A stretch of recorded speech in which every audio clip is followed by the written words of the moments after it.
What up, Josh Rubin from East West Handling and Performance. Today I want to give you my thoughts on balance training. Now, I have to admit, our industry has gotten quite silly with all these crazy balance tools that are out there. And the funny thing is, they all do the same thing. You get balance boards, Dynadisc, Swiss boards, toggle boards, these boards, bongo boards. It's out of control, like a bunch of Pavlov's dogs that start salivating when something new comes out. You know, and as one of my mentors says, you know, Paul Chek, he who can do the most with the least, that's a practitioner. Now, I'm not saying all these balance boards don't have a place in our industry, but the funny thing, as I always say to students when I teach, is, does everyone need a bosu? And you see all these trainers using all these crazy equipment with people that can't even stand on 2 feet. Now, if we look at your lower extremity progression of clients, now, there's a lot that goes into program design, depending on if you're at a stability phase, like a base conditioning phase, a strength phase, what type of strength phase, and power phase. Now, these tools can be utilized per the person to individualize what you want to get in the phase, but there's some interesting things that we have to look at when it comes to balance training.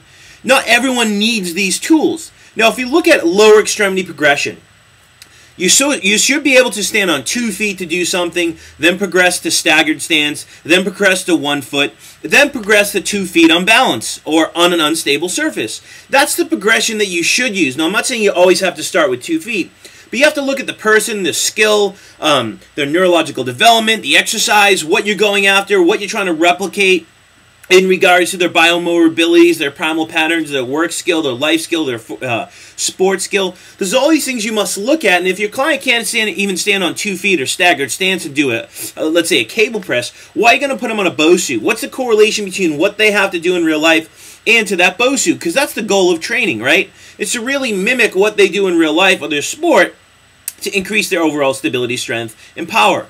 Now, at the same time, a lot of these people can't stand on 2 feet. They can't even stabilize on 2 feet. And you actually throw them on a bosu, which makes it highly unstable. And they can't even use their stabilizers to be on that. They start shaking, so you can actually over-fatigue the stability system.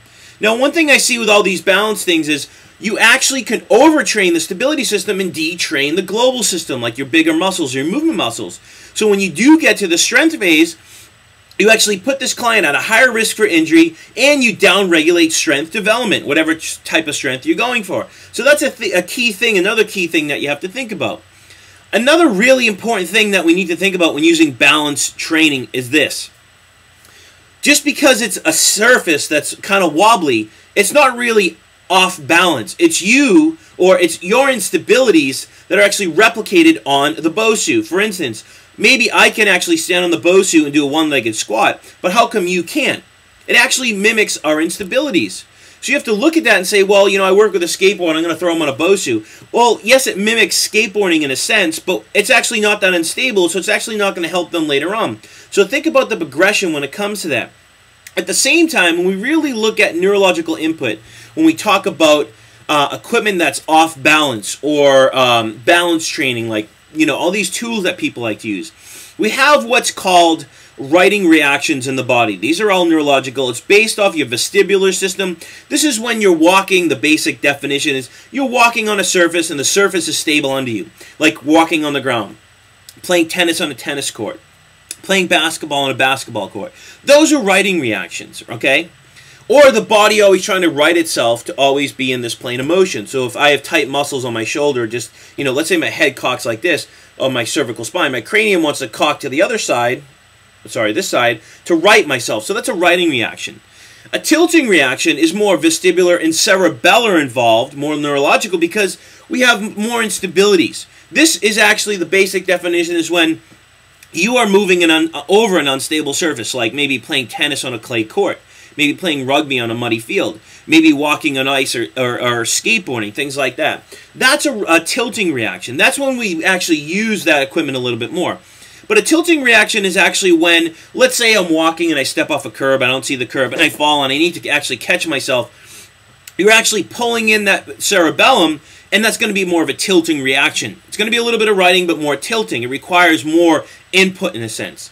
So we have to look at those two things when we're working with our client. Because if you're working with, like, let's say a tennis player that's playing on a regular court, or a golfer, they don't need all that fancy equipment. They really don't need it. Now, if you wanted to use it as a warm-up, to do one set, because they're very sedentary and their body's just kind of quiet and sedated, you might throw them and say, I want you to do 10 reps on a bosu, 10 squats before we do any exercise to wake up their system in a sense. But they don't need it. They're not in that environment. They don't technically need their program to be predominantly tilting reactions. They need more of those riding reactions. Now, let's say you're dealing with a hockey player or a skateboarder or a snowboarder. You actually will throw in some riding reactions, but they actually need more of those tilting reactions to help them in their sport and daily life. Now, we have to think of these things when we're working with people. We have to think about what phase of exercise we're going to do it in. And personally, you would probably use it, in my opinion, more of your base conditioning and power phases. In your strength phases, unless it's really person-specific, strength is strength. You're going for hypertrophy, relative strength, all these different things, and you're not going to be doing a 6RM on a bosu. You're not going to be doing a 6RM on a Swiss ball. It just doesn't happen. So think about these things when using these tools. Think about your client. Think about how I can optimize and individualize my client's program to meet their needs to get the most benefit, and not just try to look cool and use fancy equipment, because I don't want to say the smarter you are. The more you know about your client, the more you know about anatomy, the better you are at program design, the less tools you're going to have to use to actually help your client and benefit your client. We have tons of bosus, we have tons of these things, but we really use them very limitedly, and we only use them with the right person at the right phase, with the right exercise to meet their needs. So hopefully you've learned something. Think about these things when working with a client. Not everyone needs a bosu.